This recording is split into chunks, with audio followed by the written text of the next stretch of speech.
শিক্ষার্থীরা, আজ এই ভিডিওতে আমরা আলোচনা করব হিসাব বিজ্ঞানের আর্থিক অবস্থার বিবরণী, একটি গুরুত্বপূর্ণ পাঠ যেটা হচ্ছে বিশদ আয় বিবরণী। বিশদ আয় বিবরণীর পুরো চার্টটা আমি একদম সংক্ষেপে তোমাদের বুঝিয়ে দেবো। দেখতে পাচ্ছ যে বিশদ আয় বিবরণীর ক্ষেত্রে টাকার ঘর হচ্ছে আমাদের 3টি এবং বিবরণের ঘর হচ্ছে 1টি। আর বিশদ আয় বিবরণীর প্রথম ধাপই কাজ করতে হয় নিট বিক্রয়ের। আর আমি বিক্রয়ের কাজটা আমি একদম বলে দিচ্ছি। প্রথমে লিখবো বিক্রয়, বিক্রয়ের সাথে আমাদের ধারে বিক্রয় বা অলিখিত বিক্রয় যোগ করব। এর থেকে বিক্রয় ফেরত এবং বিক্রয় বারটা বাদ দিব, তাহলে আমাদের নিট বিক্রয় হয়ে যাবে। এগুলো মূলত আমাদের অন্যান্য সৃজনশীলের ক্ষেত্রেও কথাকে বলতে পারে। তাহলে আমরা শিখে গেলাম নিট বিক্রয়ের পার্টটা। আর বিক্রয়ের কাজ আমাদের সবসময় দ্বিতীয় কলামে হয় এবং তার যে উত্তরটা আমাদের তৃতীয় কলামে লিখতে হয়। তারপরে হচ্ছে আমাদের বিক্রিত পণ্যের ব্যয়। নিট বিক্রয় থেকে আমাদের বিক্রিত পণ্যের ব্যয় বাদ দিতে হবে। আর বিক্রিত পণ্যের ব্যয়ের ক্ষেত্রে সূত্র হচ্ছে এরকম: প্রারম্ভিক মজুত পণ্য, তারপরে হবে ক্রয় সংক্রান্ত যা আছে সব করব, তাহলে আমরা পেয়ে যাব নিট ক্রয়। প্রারম্ভিক মজুত পণ্যর কাজটা হবে আমাদের দ্বিতীয় কলামে এবং ক্রয়ের পুরো কাজ হবে আমাদের প্রথম কলামে। প্রথমে লিখবো আমরা ক্রয়, তার সাথে যদি আমাদের ধারে ক্রয় বা অলিখিত ক্রয় থাকে অবশ্যই যোগ করব।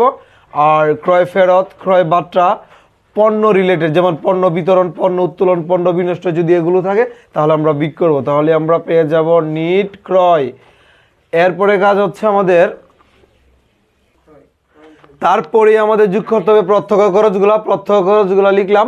প্রত্যক্ষ খরচ যদি অনেকগুলো থাকে তাহলে কিন্তু আমরা অনেকগুলোই লিখবো, কিন্তু দ্বিতীয় কলামে লিখবো প্রত্যক্ষ খরচের কাজগুলো।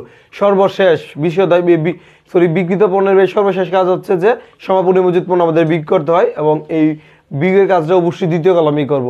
আর এই দ্বিতীয় কলামের যে কাজগুলো ছিল, যে কি কি ছিল: প্রারম্ভিক মজুত পণ্য ছিল, তারপর ক্রয়ের কাজ ছিল, তারপর হচ্ছে প্রত্যক্ষ খরচ, আর এর থেকে সমাপনী মজুত পণ্য বাদ দিয়েছি। এই কাজগুলো করে আমরা তৃতীয় কলামে নিব।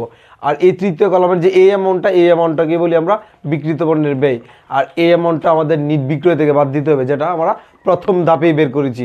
তাহলে যদি বাদ দিই তাহলে থাকবে এই ফিগারটা, আর এটাই হচ্ছে আমাদের মোট মুনাফা।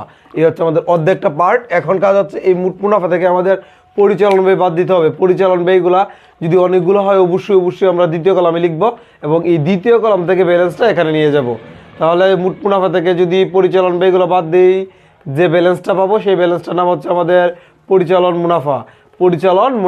আর এই পরিচালন মুনাফার সাথে আর 2 টাকা যে বাকি থাকে সেটা হচ্ছে অন্যান্য আয়গুলো আমাদের যোগ করতে হয় আর অন্যান্য ব্যয়গুলো আমাদের বিয়োগ করতে হয়। তাহলে আমাদের কাঙ্ক্ষিত উত্তর পেয়ে যাব, যেটাকে বলবো আমরা নিট মুনাফা। তারপরে বিশদ আয় বিবরণী সহযোগিতায় আমরা বা শুধু আয় বিবরণী সহযোগিতায় আমরা নিট মুনাফাটাই নির্ণয় করে থাকি।